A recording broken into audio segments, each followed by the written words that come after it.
Salut à tous et à toutes. Dans cette petite vidéo, on va voir comment on peut faire un carrousel d'images. Donc, on va juste voir comment utiliser un des composants qui existent dans Bootstrap. Fait que Bootstrap, il y a plein de petits composants amusants comme ça. Si on veut voir la documentation de ce composant-là, vous pouvez aller sur Bootstrap, Bootstrap 4. Vous allez tomber à un moment donné dans la doc, les components. Puis là, dans les components, qu'est-ce qu'on veut utiliser là aujourd'hui? C'est le carrousel. Fait que ça explique comment que ça marche. Ça montre l'exemple de base, l'exemple avec des contrôles, des indications, etc. Donc, tu as plusieurs modèles possibles. Puis ça t'explique comment les utiliser. C'est juste des petites variantes sur chacun qu'il faut faire pour y arriver. Donc, on va essayer de créer ça. Fait que là, ici, on voit que j'ai une structure séparée en deux, mon écran. Fait que je préfère une row, que ça va être ma première colonne. Puis ça sera ma deuxième colonne, où c'est que le chat. Puis je mettrai ça. Donc, où est-ce que je suis? Je suis ici. Donc, dans mon main, après ma première ligne, je vais aller faire une row qui va avoir comme enfant une colonne. Non, qui va avoir deux colonnes. Une colonne de 6 plus une colonne de 6. Parfait. Donc, dans ma première colonne, je vais aller coller le texte qui vient du site web que j'ai mis ici. Fait que Wikipédia est notre ami ici. Je le colle, ça donne ça. Fait que là, le texte, je l'avais mis en bas dans les commentaires. La deuxième affaire, c'est qu'on va aller mettre ici un carrousel. Là, on aurait deux choix possibles. On pourrait dire, OK, je vais aller prendre, là, c'est le carrousel qui ressemble à ça. Je pourrais aller prendre ce code-là, le copier-coller, puis après ça, essayer de comprendre comment que ça marche, tous les petits morceaux. Ou comme on a un plugin qui peut auto-compléter pour nous, on va l'utiliser, puis à partir de là, on va essayer de comprendre qu'est-ce qui se passe. Donc, je vais y aller avec cette approche-là. Fait que si je fais B4, là, c'est le plugin qui me donne les snippets pour Bootstrap. Puis je marque carrousel.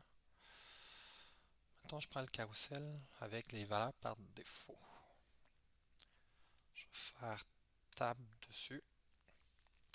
Oh, puis là, ça me surligne plein d'affaires. Fait que là, le ID de mon...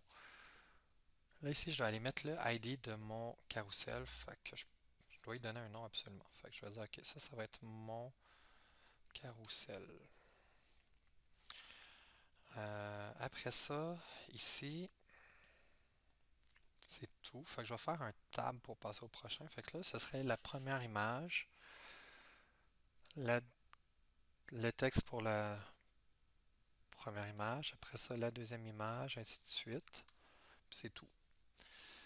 Là, j'ai pas d'image, en es-tu? Oui, j'ai des images de chat. Bon, j'aurais dû le faire tantôt, mais bon, je vais le faire maintenant. Ah, attends, on va être... je vais effacer ça, je vais effacer ça, et je vais effacer ça. Je vais effacer ça, je vais effacer ça, puis je vais effacer ça. Bon, là, je vais tenir la touche Alt enfoncée pour pouvoir écrire mes trois Alt en même temps. Puis là, je vais marquer une image de chat. Ok. Puis ici, pour les sources, je vais aller marquer image slash image fond1.jpg. Sauf que lui, je vais changer après ça pour un 2, puis lui pour un 3. Donc si je sauvegarde, ça devrait donner... ça aurait dû donner quelque chose de cute. Puis là, c'est pas très cute. Qu'est-ce qui se passe? Essayons de déboguer. Est-ce que ça existe déjà? Si je mets ça, est-ce qu'il arrive à trouver l'image? Ouais, ok, il arrive à trouver. Fait que c'est pas là le problème. Euh, c'est juste un rafraîchissement? Faux? Non. Hum. Mystère boule de gomme. Pourquoi c'est data source? Ok, ça devrait juste être source. Je sais pas pourquoi que data-source. Ça devrait juste être source. Ah, bon, c'est en train de s'améliorer, mais c'est pas encore optimal.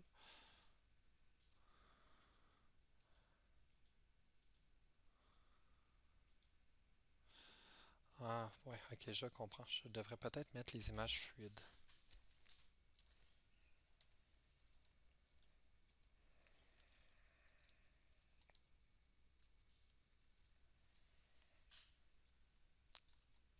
Ah, bon, on est en train d'avoir quelque chose.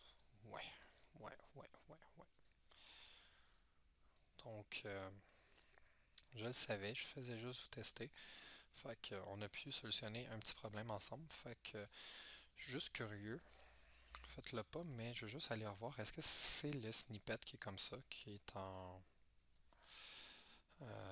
c'est un carrousel défaut? Ouais, c'est vraiment le snippet qui est fait comme ça. Fait que, bon, c'est pas tout le temps juste à 100%, mais ça donne quand même une bonne base. Normalement, ça fonctionne bien. Euh, donc ici, on peut essayer de comprendre un peu qu'est-ce qui se passe, là. Euh, ça sert à présenter les trois barres qui sont en bas. Quand on voit des data tirer quelque chose, c'est ça, c'est que c'est des valeurs qui sont utilisées par du JavaScript. Quand on s'entend, pour que ça fasse ça, il faut qu'il y ait du JavaScript à quelque part pour pouvoir naviguer d'un truc à l'autre. Puis là, on n'en avait pas. Fait que pour arriver à faire ça, ben le JavaScript va faire en sorte que si je clique sur cet élément-là, ben il sait qu'il faut qu'il aille à la slide 0. Fait que là, avec du code, il va faire en sorte que c'est cette image-là qui va être affichée en premier. OK. On voit sinon que il y a la classe carousel qui est sur le div principal. La section, c'est que les indicateurs, c'est carousel indicateur. C'est que les images, carousel inner, puis chacun des items, c'est un carousel item. Celui qui est actif par défaut, quand tu ouvres la page, il va avoir la classe actif. Puis les deux liens qui apparaissent ici, ceux-là, c'est les deux A qui sont ici, qui ont chacun...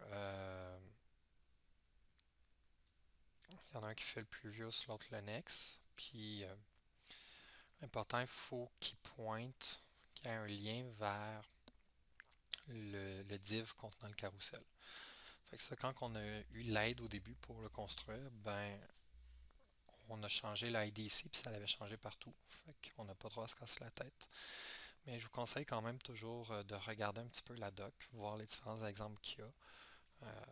Comme l'exemple qu'il y a ici, puis l'exemple qu'il y a là, c'est très similaire. Sauf que si on voit, mettons, ils n'utilisent pas des images fluides, ils utilisent plutôt...